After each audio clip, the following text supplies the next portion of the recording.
Bom, mas por falar em acolhimento, você sabia que hoje é comemorado o Dia Nacional da Língua Brasileira de Sinais? E essa é uma pauta muito importante. É uma excelente oportunidade para refletirmos sobre a importância da inclusão e o respeito à diversidade linguística, legitimá-la e ainda é fundamental garantir o acesso a essa linguagem em respeito às pessoas que tanto precisam se comunicar à comunidade surda.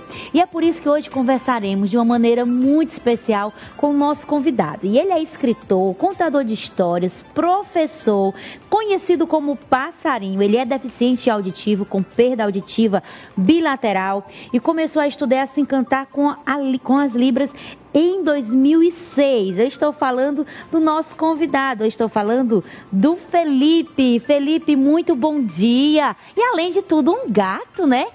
Como Bom é dia. bonito. Muito obrigado. Que coisa linda poder estar aqui junto com vocês. Gratidão imensa pelo convite. Felipe está falando com a gente diretamente de São Paulo. Eu quero agradecer, Felipe. Eu entendo que pessoas são importantes. E você é uma dessas pessoas importantes. Neste programa eu tenho tido a oportunidade de conhecer muitas vidas especiais. E você é uma dessas vidas que faz a diferença. Conhecido como Passarinho, para começar, me conta esse apelido carinhoso. Como foi que ele surgiu? Você já está traduzindo aí, né, em Libras, para quem está assistindo a gente. Olha só que especial. Você que está assistindo a gente, olha, hoje no nosso programa nós estamos falando sobre a importância dessa linguagem, que é a Libra, hoje comemorado no nosso país, celebrado o Dia da Língua Brasileira de Sinais. Então, meu amigo, me conta, e esse apelido, como foi que surgiu? Bom, esse apelido começou ainda na minha adolescência, quando eu passei por uma profunda dor que foi o encantamento da minha avó. Ela era uma das pessoas responsáveis por ser quem eu sou hoje. E durante um sonho com ela, depois que ela acabou falecendo, ela veio me visitar e disse que não estava morta e que eu precisava acreditar nela. Para isso, ela pegou na minha mão e voou comigo. Eu sempre fui da escrita. Quando eu tive esse sonho com a minha avó e eu sentia o vento no rosto e voando com ela ali, vendo tudo ficando bem pequenininho, eu escrevi um texto. E esse texto depois se transformou num blog. Eu tinha 16 anos na época e o nome do meu blog é Um Menino Passarinho com Vontade de Voar. Assim eu fiquei conhecido como Passarinho e é um apelido que muito me honra porque os pássaros, eles são leves, eles carregam consigo apenas o necessário e também é um apelido que comunica muito com as crianças, né? Eu sou contador de histórias, sou escritor, sou professor, então o meu trabalho é ensinar para as crianças que a gente pode fazer a diferença, mudar o que precisa ser mudado nesse mundo, né? E por isso hoje estou aqui com vocês. Muito feliz porque estive no Piauí, na cidade de Esperantina, dando formação para os professores. Que legal! E sinto muita saudade de vocês. Quero Olha, voltar. já vai matar um pouquinho da saudade aqui no programa Revista Esperantina, aquele abraço, que a nossa audiência esperantina é muito especial em todo o Brasil, no nosso Nordeste, no nosso Piauí. Felipe, hoje é o Dia Nacional da Língua Brasileira de Sinais. Eu tenho algumas curiosidades, como leiga que sou. Eu gostaria de saber, aqui fala que é o Dia da Língua Brasileira.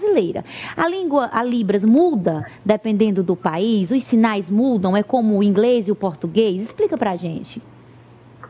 Muda sim, minha amiga. Libras, inclusive, é uma sigla que significa Língua Brasileira de Sinais. A Libras, hoje nós celebramos o Dia Nacional porque justamente em 2002, ou seja, super recente, a Libra se tornou uma lei. Ela é hoje a nossa segunda língua oficial. É uma língua originalmente brasileira. A Libras deixou de ser uma linguagem.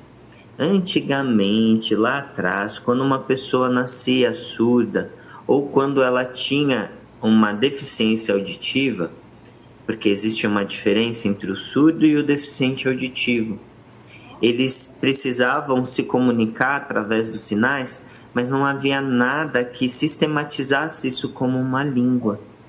E no nosso país, ela se originou ainda na época do Império.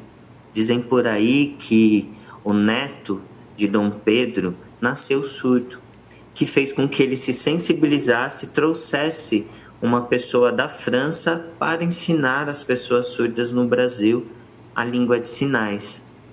Mas não há registros sobre esse neto, talvez inclusive por conta dessa questão de tudo que acontecia ou que fosse diferente dentro da monarquia ali, dentro das pessoas que tinham um poder, eles não eram expostos da maneira como a gente conhece hoje, sabe, né? Então, a nossa língua de sinais, ela tem algumas semelhanças com a língua francesa, mas ela é puramente brasileira. Algo até para original respeitar nosso, questões né? culturais. Entendi. Exatamente. Felipe, uma vez eu vivi uma situação muito interessante. Eu estava em um shopping em São Paulo e estava ali tendo um encontro de pessoas surdas. Eram muitas pessoas, centenas, na praça do shopping. E eles começaram a conversar e eu fiquei encantada, olhando e muito curiosa, pensando, o que será que eles estão falando? E eles conversavam em grupo, entre eles, e se movimentavam, e tinham todos aquela dinâmica dos gestos. E eu fiquei pensando, gente, quando é o inverso? E quando eles olham para quem está conversando e desejam saber o que é a pauta, o que é o assunto, eu queria que você conversasse com a gente sobre essa diferença que você citou. Você tem a surdez bilateral.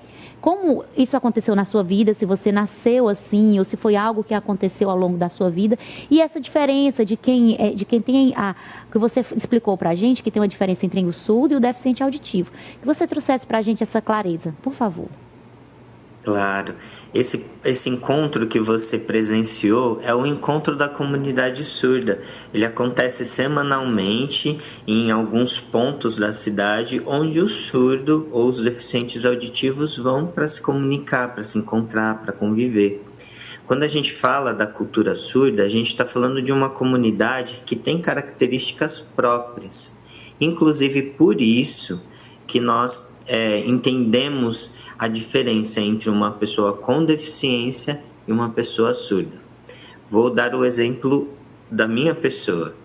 Eu tenho perda auditiva bilateral, significa que dos dois ouvidos eu tenho uma perda auditiva. Do ouvido direito eu já não escuto nada, eu tenho perda completa, profunda. Do ouvido esquerdo eu escuto 50%. Isso significa que eu preciso me esforçar melhor para entender quando alguém está conversando comigo. Eu me apoio da leitura labial, eu me apoio de uma atenção, de um estado de presença, o que me faz ser uma pessoa que escuta, às vezes, muito melhor do que alguém que tem os dois ouvidos. Incrível. Então, qual é a diferença de uma pessoa surda?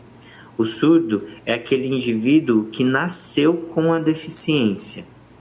Na barriga da mãe, enquanto feto, essa pessoa, esse indivíduo, ele adquire surdez. E existem várias formas para que isso aconteça. Rubéola, que é uma doença que acomete, quando acomete as mulheres grávidas, atinge a audição. Também temos casos de meningite, a questão hereditária, às vezes a questão familiar se continua, traz essa questão da patologia da surdez. Então, quando a gente fala de uma pessoa surda, nós falamos de uma pessoa que não tem memória auditiva. Agora, uma pessoa com deficiência auditiva, ela já tem memória, mas existem níveis de perdas. Inclusive, tem pessoas com deficiência auditiva que têm perda profunda dos dois. Às vezes a gente usa aparelho para ter a sensibilidade para sons altos, por exemplo, uma buzina, uma explosão, um alarme, porque a gente precisa conviver numa sociedade inteiramente ouvinte. Então, o surdo sempre precisa dar um jeito para ser incluído enquanto sociedade. O que você acha que poderia ser feito hoje, você que também é professor, está envolvido dentro dessa atmosfera escolar, para que a comunidade surda tivesse ali mais acesso? O que poderia ser feito dentro da escola, dentro da rotina familiar? Como você, essa pessoa que vive essa realidade, o que você acredita que pode ser feito para que a comunidade surda tenha mais qualidade de vida e não seja colocada de lado, nem ignorada por conta de uma limitação? Esse momento que nós estamos vivendo aqui e agora no programa, essa abertura que vocês estão fazendo já é um grande passo, uma ajuda incrível para a comunidade. O que nós precisamos de fato fazer é já começar desde pequeno. Vocês estão vendo aí um vídeo de uma apresentação minha para crianças bem pequenas. Elas estavam aprendendo Libras comigo enquanto eu contava histórias. Quando a gente começa dos pequenininhos, a gente já contagia eles pela importância de se aprender uma língua nossa, brasileira. E a Libras, ela é uma língua tão divertida de ser aprendida. Por exemplo, quando eu faço isso aqui, ó, é o sinal de dinossauro. Você vê o dinossauro aqui. Quando eu faço isso aqui, ó, é o sinal de tartaruga. Você vê uma tartaruga nascendo na sua frente. Quando eu faço isso aqui, borboleta. Então, para a criança, já é muito lúdico. Agora, se nós, enquanto adultos, podemos pelo menos aprender o alfabeto, os números, uma comunicação básica, a gente já pode ajudar muito a comunidade surda. Eu, como escritor, tenho publicado pela editora Ciranda Cultural 2 livros. Esse aqui, ó, é o Família da Libras, uma parceria minha com a Camila Carrossini. Nesse livro, a gente tem o alfabeto manual, que nós vamos aprender aqui e ensinar com as crianças. Nós temos os números. E a cada página do livro, a gente aprende um sinal diferente. Sinais do contexto família, sinais do contexto da escola, sinais do contexto de cumprimentos.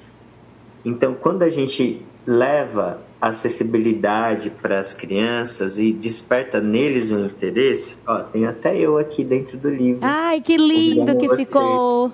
A ilustração maravilhosa. Estou muito emocionada, sabe, Felipe? Porque pessoas são diferentes. Nós vivemos num país, somos muitos brasileiros, cada região traz as suas peculiaridades. Nós somos um povo muito diverso e a comunidade surda merece, precisa de todo o respeito e acolhimento necessário. E muitas vezes nós só queremos voltar os olhos para um assunto quando nós temos o problema dentro da nossa casa. Mas a verdade é que, enquanto sociedade, nós precisamos entender que o outro tem a sua importância, mesmo que ele não esteja tão perto assim. Então, o respeito e a empatia são necessários. Ainda falando sobre essa questão das pessoas serem inclusas, eu também tive o privilégio de estar em um culto religioso, onde tinha ali a tradução em Libras, e era muito bonito o momento do louvor, enquanto os cânticos eram emitidos. Olha, eu vou me emocionar. Ali a comunidade surda sentada nos bancos da frente da igreja, e eles estavam tão envolvidos e se movimentavam, e é algo muito especial. Todos nós temos limitações, talvez a sua não seja a surdez, mas seja uma outra. E nós precisamos entender que aquilo que eu tenho pode ajudar aquilo que o outro não tem. Então eu preciso respeitar o que o outro não tem e contribuir para que ele viva de maneira muito mais confortável. E eu quero agradecer você, Felipe, por ser essa pessoa que tem influenciado uma geração, porque muitas vezes a falha está em nós, mães, pais, que temos os nossos filhos e desejamos que ele aprenda o inglês, que ele aprenda o espanhol, que ele seja advogado, que ele seja médico, que ele seja engenheiro, e está tudo certo. Mas nós esquecemos que, antes de mais nada, nós somos pessoas e precisamos nos conectar com outras pessoas. E você traz essa conexão com a comunidade surda através dos seus ensinamentos, das suas contações de histórias, através do lúdico, em uma fase da vida onde tudo é mais fácil de se aprender. Se os nossos filhos são capazes de acessar a internet e fazer tantas travessuras também, certamente eles irão se divertir aprendendo uma língua exclusivamente brasileira, porque a gente já aprendeu isso no programa hoje, que a Libras é a nossa língua, é genuinamente brasileira, e eu tenho certeza que o seu filho e as minhas filhas vão poder aprender isso e levar muito mais empatia por onde for ao longo da vida. Afinal de contas, somos humanos. Não é isso, Felipe? Isso mesmo, é muito bonito a sua fala porque casa exatamente com o que a gente acredita. E para aproveitar, eu quero ensinar o sinal de empatia. Posso? Ai, claro, eu vou adorar. Você Agora me você permite? precisa ter paciência comigo, porque eu também sou neurodivergente. Então você vai ter que repetir para mim algumas vezes para que eu aprenda, tá Quantas bom? vezes pode deixar? A gente vai fazer assim com a mão, deixar as duas mãos abertas, os Ah, dedinhos espera aí. separados. Uma mão você coloca dentro da região do seu coração e a outra fica para frente assim, na mesma posição. E aí para Assim. fazer empatia, você tira do coração e põe no outro. Ah, olha só. Empatia. Empatia. Eu me coloco no seu lugar. E quando a gente faz isso, a gente deixa o mundo um pouco melhor. É isso mesmo. Que coisa linda e especial. Felipe, muito obrigada. Nossa conversa foi incrível. Um abraço a toda a comunidade surda do Brasil que está nos assistindo agora e que a gente possa abordar esse tema muitas outras vezes, trazendo conhecimento e a relevância que o assunto merece. Um abraço, Felipe. Um cheiro para você, viu? Um cheiro, um abraço a todo o meu Piauí e a esse Brasil maravilhoso Ah, que não eu amo. esquece de falar. Quem quer acompanhar o seu trabalho, faz como e adquirir o seu livro. Por favor, vocês podem me acompanhar através do meu Instagram, que é o @opassarinho. E os livros, eles estão distribuídos em todas as livrarias. Vale a pena vocês investirem em comprar os livros nas livrarias, porque a gente estimula o comércio do livro e apoia as pessoas, os pequenos empreendedores. Mas se você não encontrar na livraria, você pode encontrar no site da editora www.cirandacultural.com.br. Usando o cupom passarinho30, vocês têm 30% de desconto em qualquer livro. Além desse, Família da Libras, temos também o Quando as Mãos Podem Falar, que também trata sobre a Libras, mas aqui através de uma história de uma garota que nasceu surda e com a sua mãe precisa descobrir o mundo das Libras. Um É abraço, isso, Felipe. Até Lívia. a próxima. Um cheiro especial para você. Cheiro. Tchau, gente. Que história maravilhosa, né? Como é bom falar de uma